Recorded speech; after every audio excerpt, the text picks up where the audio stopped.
Halo Sobat Leaders, apa kabar kalian semua? Selamat datang kembali di Pocket Talks. Nah, hari ini kita akan bahas satu topik yang cukup menarik juga, seperti sebelum-sebelumnya. Nah, kali ini kita kedatangan narasumber kita yaitu Pak Toto Cahyoto. Apa kabar Pak? Siap, baik Bang Siap, Anton. Pak. Gimana? Kabar baik juga Bang Anton? Baik, aman. Nah, kita akan lanjutkan bincang-bincang seru kali ini, tapi sebelum nonton videonya jangan lupa untuk subscribe dan juga nyalakan lonceng notifikasi agar kalian selalu update dengan video-video terbaru dari Pocket Talks. Oke Pak, di video kali ini kita akan bahas topik tentang penganiayaan Pak, dimana kan pasti di sekitar masyarakat itu sering terjadi, baik dia itu melihat suatu kejadian yang merupakan tindak penganiayaan ataupun dia mengalami sendiri atau mungkin kerabat dekatnya nih Pak. Nah Pak, untuk penganiayaan ini sebenarnya unsur apa aja sih Pak yang sudah termasuk dalam tindakan penganiayaan Pak? Oke, gini Bung Anton. Penganiayaan tersebut diatur dalam pasal 351 KUHP. 352 penganiayaan ringan. Nah, di sini unsur pada penganiayaan tersebut itu ada kesalahan, ada perbuatan, ada objeknya dan ada akibatnya. Oke. Unsur itulah yang dikategorikan pada tindak pidana yang termasuk pada pasal 351 atau 352. Jadi misalnya Pak, biasa kan kalau dalam kita berlalu lintas nih Pak, kan ada aja nih Pak ya, motor ini senggolan lah sama mobil. Ya kan nggak terima misalnya, nah itu terjadi penganiayaan itu Pak. Berarti istilahnya walaupun dalam 351 itu termasuknya pasal penganiayaan ringan nih Pak ya? 352 kalau 352, oke, sorry. Berarti misalnya terjadi suatu tindakan penganiayaan di antara dua belah pihak nih Pak, entah itu pemilik motor ataupun mobil, dia bersenggolan terus terjadi penganiayaan, dari korban pun bisa langsung menindaklanjuti Pak ya dengan membuat laporan ya? Bisa. Jadi begini, kalau lalu lintas itu kan diatur di Undang-Undang 22. Kalau terjadi keributan, setelah itu kan Pak, nah ada biasa kan ada betul, sebab ada akibat, crash lah di situ kan, ada keributan di situ. Betul. Tindak penganiayaan terjadi. Orang ada yang luka. Nah, itu bisa dikategorikan pelanggaran pasal 351. Menyebabkan luka-luka. Oh, ancamannya juga lumayan. Itu bisa diancam, kalau ada luka-luka itu bisa diancam 2 tahun 8 bulan itu. Kalau bahkan kalau itu bisa 5 tahun. Okay. Bahkan yang lebih fatal kalau menyebabkan kematian itu bisa 7 tahun Bung Anton. Hati-hati juga itu. Karena ada pasal 1, pasal 2, pasal 3 di situ. Yang mengatur 351 kecuali ringan. Tidak menyebabkan luka, tidak menyebabkan penyakit di kemudian hari. Nah, itu diancam di pasal 352. Itu ancamannya 3 bulan atau denda 4.500. Nah, dikalikan mungkin kurs sekarang lah seperti itu, Bung Anton. Oh gitu. Pak, kalau misalnya untuk tingkatan nih Pak atau jenis penganiayaan itu ada berapa sih Pak? Kalau misalnya diatur dalam undang itu ada berapa jenis Pak misalnya? Begini. Biasanya kan ada yang mungkin ringan doang atau gimana? Nah, secara hukumnya, di sini ada penganiayaan ringan. Ada juga berencana, Bung Anton. Penganiayaan berencana, penganiayaan berat, penganiayaan berencana dan berat. Berencana dan berat. Ada. Nah, ini dari unsur-unsur ini ada ancaman-ancamannya di situ. Yang diatur tadi kalau di penganiayaan ringan di 352, penganiayaan berat itu di pasal 123 351 biasanya. Itu Bung Anton, seperti itu. Oke. Pak, misalnya Pak ada suatu kejadian nih Pak, mungkin suatu kelompok menyerang, istilahnya kayak sekarang tuh bilangnya apa ya, tawuran gitu. Nah, ini kan perkalian, ya kan pasti ada tindak penganiayaan di sana ya Pak ya. Nah, ini kalau secara aturan hukum ini gimana Pak? Oh, itu di situ tuh kalau itu beda lagi tuh.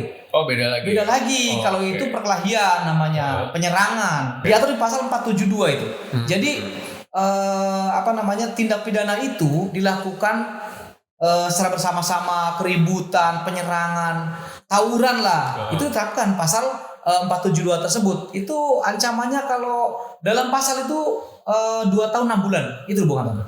Berarti jadi berbeda dengan pasal yang beda lagi itu. Di lapangan itu pasti terjadi tindak penganiayaan ya Pak.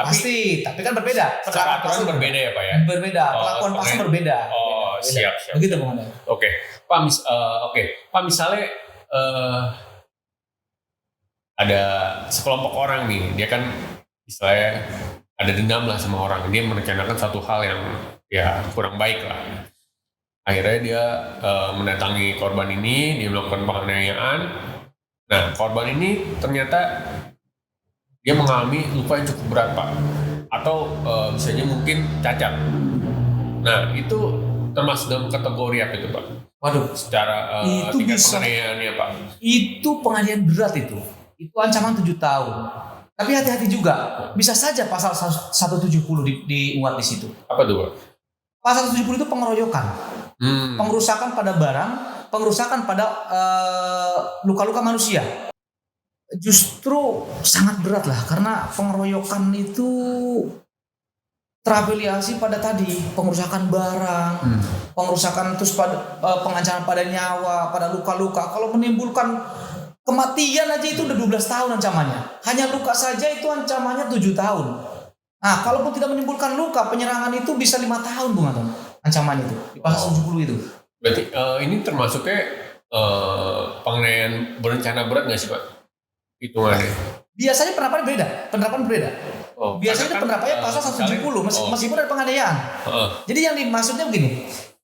Dibedakan antara penganiayaan sama penyerangan. Sama pengrusakan. Kenapa?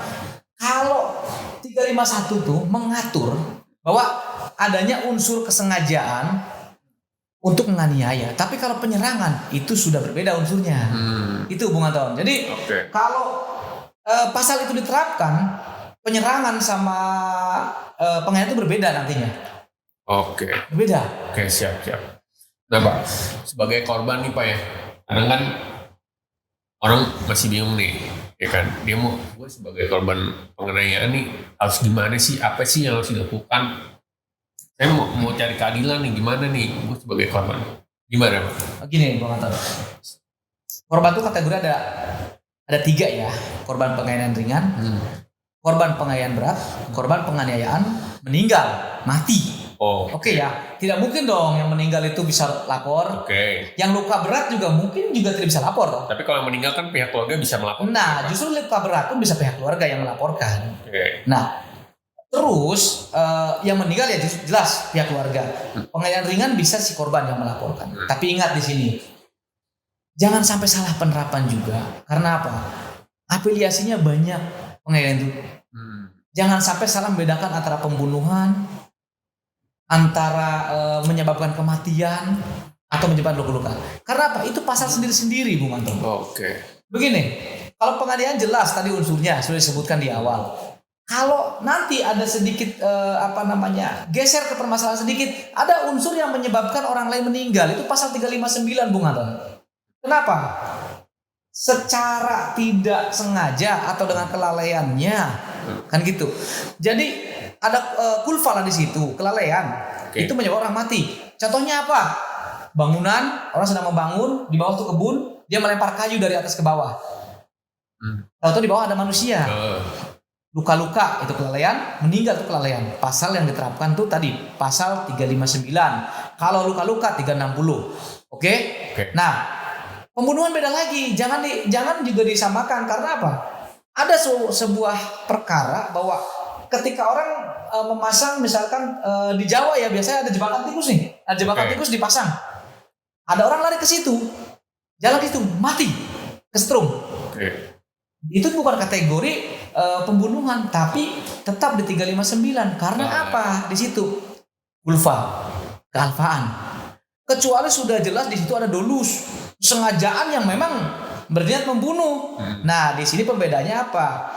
Kalau penganiayaan yang menyebabkan kematian itu berarti seseorang yang dianiaya yang menyebabkan kematiannya. Tapi kalau pembunuhan ya memang sudah ada untuk perencanaan pembunuhan itu sendiri. Sudah berniat untuk membunuh itu sendiri. Kan gitu. Itu jadi harus dibedakan. Hati-hati akan kadang-kadang seolah rancau. Jadi kadang-kadang juga seorang supir ugal-ugalan angkutan umum. masuk ke parit atau masuk ke jurang, mati, orangnya semua penumpangnya meninggal dunia. Itu apakah pembunuhan ataukah itu kecelakaan? Di sini yang zona abu-abu. Kadang-kadang pasal greget diterapkan. Wah, ini pembunuhan katanya. Karena sengaja dengan ugal-ugalan, apalagi surat kendaraan sudah tidak berlaku. SIM sudah tidak berlaku, kan gitu. Nah, tapi tetaplah di sini sebenarnya kealpaan dan kelalaian. Kalau itu kendaraan umum berarti bisa dipidanakan korporatnya, perusahaan pemilik kendaraan tersebut. Itu bisa dipidana juga. Sekarang sudah ada regulasinya. Begitu Bung Anton. Oke. Jadi Pak, korban ini berarti secara langsung sebenarnya bisa ya Pak ya, membuat laporan jika dia menjadi korban tindak penganiayaan pelaku ya Pak ya? Oh sangat bisa, itu sangat bisa. Karena itu ininya apa aja Pak? Kira-kira apa aja sih yang mesti disiapin ketika dia mau membuatkan suatu laporan itu? Nah, yang jelas begini Bung Anton, kalau seseorang menjadi korban tindak pidana penganiayaan kah, tindak pidana pengeroyokan kah, kan gitu? Atau pokoknya segala jenis tindak pidana yang menyebabkan dia luka-luka. Datanglah ke kantor polisi, nanti dari kepolisian akan dibimbing untuk visum. Setelah mesti visum dulu ya Pak ya? Oh pasti, dan nanti itu kepolisian yang mengantar ke visum itu.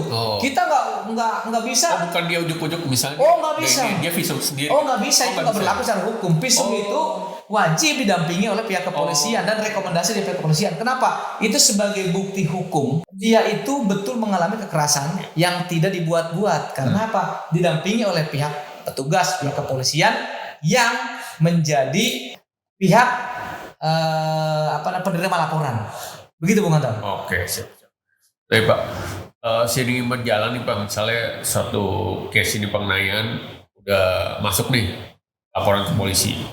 Nyatakan pasti pelaku dipanggil dong Pak. Ya kan, ke pihak kepolisian dimintain keterangan segala macam Pak. Nah, sembari berjalan ini, rentang waktu ini si pelaku mediasi nih Pak, minta damai. Nah, laporan yang sudah dibuat di kepolisian itu bisa dicabut nggak? Atau gimana Pak? Gini Bang Anton, ini kan delik umum. Ketika delik umum, secara regulasi tidak bisa dicabut, tetap akan dilanjutkan ke penuntutan. Oh gitu. Tetap akan dilanjutkan ke penuntutan.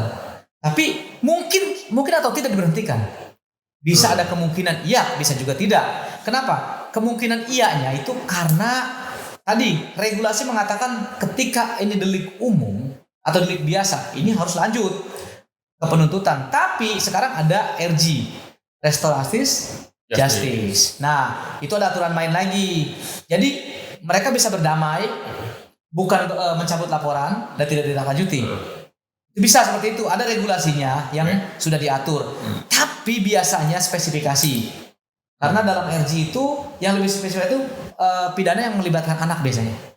Pidana yang melibatkan misalkan keributan anak, iya keributan anak di bawah umur, keributan anak itu yang lebih spesifikasi ya, biasanya melibatkan anak di bawah umur dan kalaupun ini biasanya pidana yang tidak menyebabkan dampak kerugian yang luas, biasanya seperti itu, Bung Anton.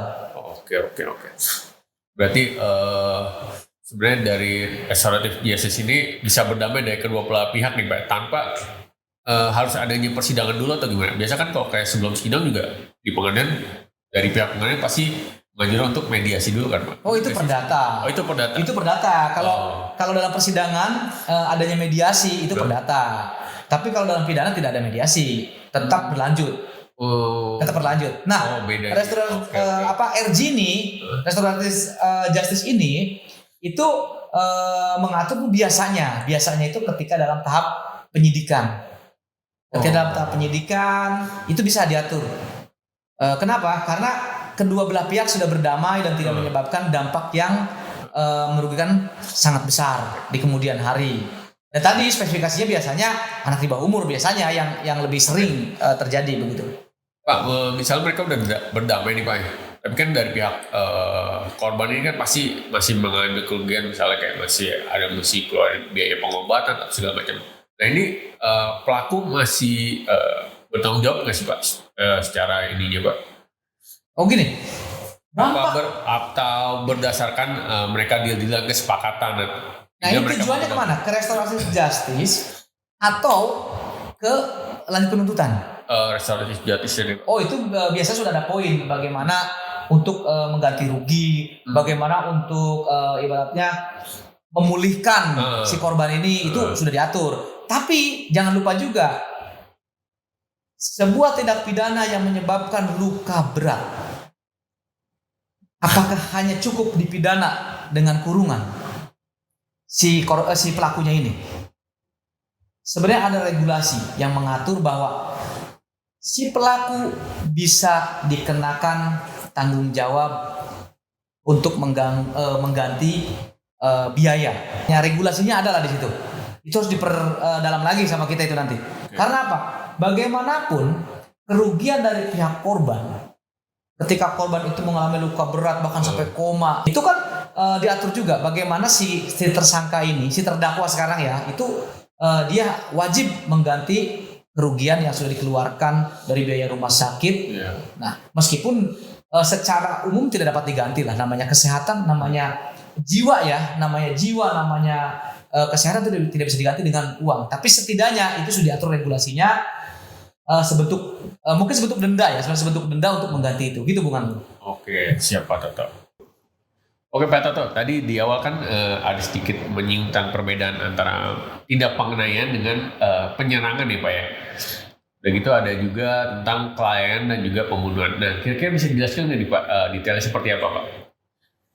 Jadi begini Bung Anton, kalau penganiayaan itu sudah jelas ada unsur kesalahan, unsur kesengajaan, terus unsur perbuatan. Nah, objeknya apa, terus akibatnya apa. Itu sudah jelas di dalam penganiayaan. Nah, berikutnya penyerangan. Penyerangan tuh 170, pengerusakan. Penyerangan 170. Sudah jelas nanti dilakukan tuh lebih dari satu orang. Ancamannya berbeda, pasal berbeda. Nah, berikutnya kelalaian. Kelalaian tuh yang orang tidak sengaja tapi menyebabkan. Nah, apa itu maksudnya? Membuat sesuatu menyebabkan orang celaka, membuat sesuatu membuat orang meninggal, orang mati. Itu kelalaian. Membawa sesuatu atau kecelakaan lalu lintas. Jadi bahasanya bahwa ketika seorang tertabrak oleh mobil yang seharusnya tidak mati menjadi mati, yang seharusnya tidak luka menjadi duka, itu kan kelalaian. Diakibatkan membawa tertabrak kendaraan itu. Nah, di sini pembunuhan itu sudah jelas bahwa ada unsur kesengajaan, ada unsur dolusnya sudah jelas bahwa ada niat untuk membunuh. Dolusnya sudah jelas. Dan tadi kalau penganiayaan meskipun menyebabkan kematian menjadi penyebab kematian penganiayaan. Tapi kalau pembunuhan sudah jelas dengan melakukan niat membunuh dan mati. Kan gitu. Nah, jadi apakah pasal ini bisa dikenakan ini kalau hanya baru perencanaan? Tidak bisa. Jadi gini, Bung Anton, kalau pasal-pasal ini hanya baru perencanaan di pikiran, apakah bisa dipidana? Tidak bisa. Kan satu rencana jika belum dilakukan atau jika tidak dilakukan tidak bisa dipidanakan. Kecuali sudah dilakukan nih, pasal 170 kah, pasal 338 kah? Kalau sudah dilakukan pidana, kalau belum dilakukan tidak. Karena apa? Di sini tidak ada pelanggaran pidananya. Karena rencana itu kan dibatin. Nah, belum dilakukan, belum ada dampak pidananya, belum ada begitu. Nah, lanjut lagi, ketika tadi kita berbicara masalah ada tindak pidana penganiayaan, khususnya penganiayaan. Ini mungkin akan jadi pertanyaan kita bersama. Kerugian bagi yang menanggung korban itu. Korban kalau sampai dia niaya, luka berat, ke rumah sakit. Ya, biaya pengobatan itu siapa yang nanggung? Nah, disinilah. Kan pasti biaya besar tuh. Oh, sudah jelas. Ya kita lari lagi ke masalah yang sedang hangat ya sekarang. Yang kalau nggak salah David Ozora ya korbannya. Mario Dandi ya pelakunya kalau nggak salah itu. Salah gini, LPSA menentukan biaya restitusinya itu 100 miliar kalau nggak salah. 100 miliar. Jadi buat apa itu? Ya tadi untuk mengganti kerugian yang diakibatkan dari penganiayaan itu. Kerugian dia tidak bisa beraktivitas. Nggak bisa sekolah dia. Nah, tidak bisa beraktivitas lah intinya di situ. Kerugian dari biaya rumah sakit yang dikeluarkan. Meskipun tadi saya udah ngebahas kita kan bahwa penggantian itu tidak bisa membuat orang lain tuh tergantikan karena itu berhubungan dengan nyawa, berhubungan dengan kesehatan, tidak bisa digantikan. Tapi minimal penghitungan restitusi tersebut bisa meringankan dan memberikan dampak keadilan bagi korban. Begitu Bang Anton. Oke Pak, ini kan belakang ini banyak nih Pak berita-berita tentang sekelompok orang lah ya, atau melakukan penyerangan nih Pak, atau biasa mungkin sebutnya kita gangster kali Pak ya, bawa senjata tajam atau segala macam yang menyerang orang lain lah Pak ya. Nah, ini gimana Pak secara kacamata hukum Pak aturannya? Gini Bung Anton, sekarang emang lagi hangat ya. Jadi adanya penyerangan yang disebutnya gangster ya memang ya, gangster. Iya. Kalau di Jawa sana kan kelitih ya sebutnya kelitih.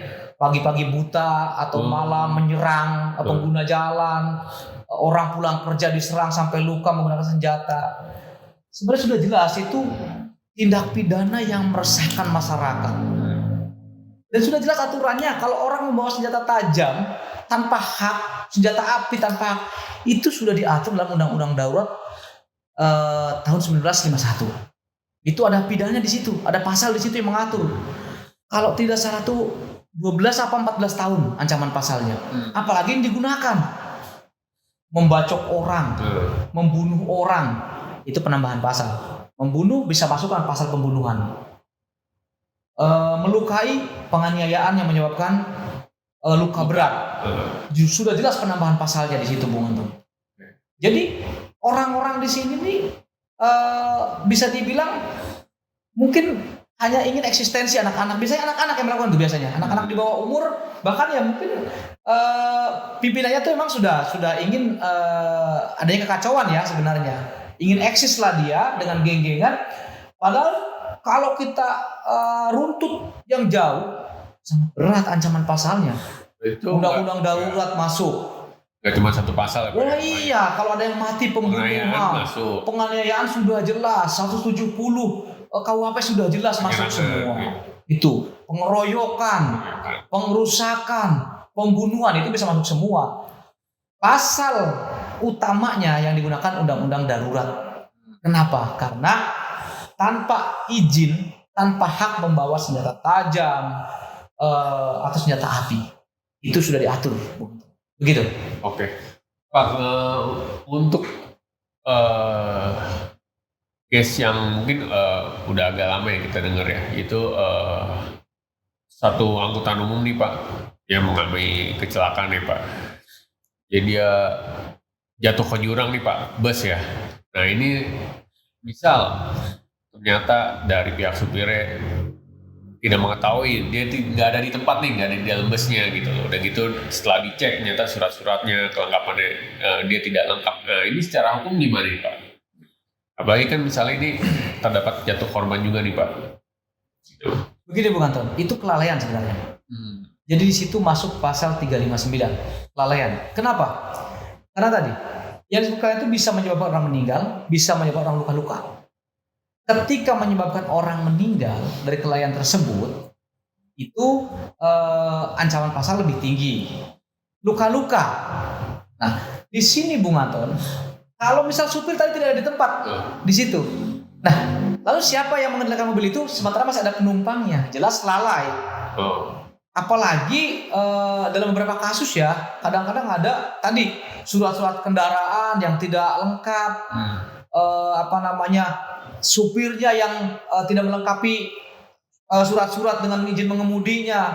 Itu sudah jelas. Kalau kendaraan tersebut milik perusahaan, ada regulasi yang mengatur bisa mempidanakan korporasinya atau perusahaan otobus tersebut. Lalu untuk sopirnya dengan pasal melakukan kelalaian 359 bisa ada ancaman sampai 5 tahun. Kalau sampai ada korban meninggal. Lalu ketika dia tidak memiliki SIM, itu ada pemberatan lagi di situ. Karena dalam Undang-Undang 22 sudah jelas regulasinya yang mengatur tentang bagaimana kita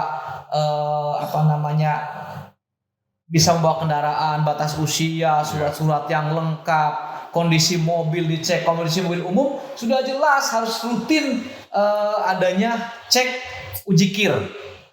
Oh ya. Nah, kalau ujikir tidak ada, itu penambahan lagi di situ. Pemberatan lagi, kenapa? Berarti mobil tersebut tidak layak jalan. Iya. Dan corporate bisa saja dibekukan izinnya. Dan suruh mengganti kerugian daripada orang-orang yang terdampak, orang-orang korban dari kecelakaan tersebut. Begitu Bung Anton. Oke, siap. Mantap Pak. Oke teman-teman Sobat Legals, kita udah sampai di pengunjung acara nih. Nah, kira dari Pak Toto ada yang mau disampaikan nggak nih Pak buat teman-teman Sobat Legals yang ada di rumah yang sedang menyaksikan video kita kali ini Pak? Terima kasih Bung Anton. Dari saya untuk penyampaian dari bincang-bincang kita itu, satu, lindungi diri kita dari tindak pidana pelaku atau korban. Kedua, selesaikan semua perkara dengan kepala dingin. Karena apa? Ketika semua dengan kepala dingin, niscaya semuanya tidak akan terjadi. Keributan ataupun tindak pidana lainnya. Nah, yang ketiga, lengkapi diri kita itu dengan legalitas yang jelas. Karena kita menyinggung tadi tentang kelalaian ya. Kita membawa kendaraan, berarti lengkapi diri kita dengan legalitas yang jelas seperti surat izin mengemudi, surat-surat kendaraan, dan juga kondisi prima dari diri kita sendiri dan kendaraan itu sendiri. Agar keselamatan selalu ada pada diri kita. Itu saja, Bung Anton. Oke, thank you Pak Toto. Oke Sobat Legals, seru kan pembicaraan kita kali ini. Nah, jangan lupa untuk selalu dukung channel kita. Jangan lupa untuk like, share, dan komen. Dan juga jangan lupa untuk selalu update video-video kita terbaru dengan cara aktifkan lonceng notifikasi. Dan jangan lupa untuk subscribe karena subscribe itu gratis. Oke Pak Toto, siap. Terima kasih waktunya. Sama-sama. Sampai jumpa kembali, sehat selalu. Sobat Legals, sampai jumpa di video-video kita berikutnya.